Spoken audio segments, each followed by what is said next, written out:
একটি রাজনৈতিক দল তারা ধর্মকে বিক্রি করে তারা নতুন করে রাজনীতি শুরু করেছে।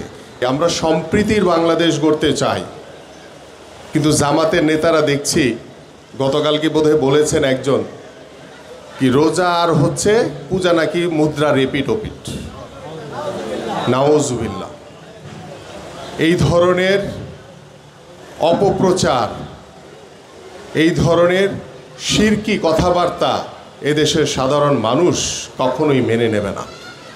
যেখানে আমরা চাই একটি অসাম্প্রদায়িক বাংলাদেশ গড়তে, আমরা চাই একটি সম্প্রীতির বাংলাদেশ গড়তে, যেখানে মুসলমান, হিন্দু, বৌদ্ধ, খ্রিস্টান যেই ধর্মেরই হোক না কেন আমরা সবার ধর্মকে সম্মান করি, কিন্তু আমরা আমাদের নিজ ধর্মের সাথে অন্য কাউকে তুলনা করতে পারি না।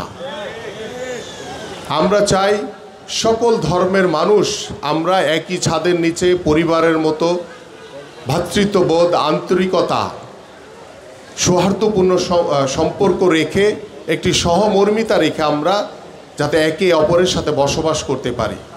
কিন্তু একটি রাজনৈতিক দল তারা ধর্মকে বিক্রি করে তারা নতুন করে রাজনীতি শুরু করেছে, যেটা আমি বিশ্বাস করি আমার সামনে যারা বসে আছেন আপনারা কি এটা মেনে নেবেন? কখনোই এটা মেনে নেবেন না।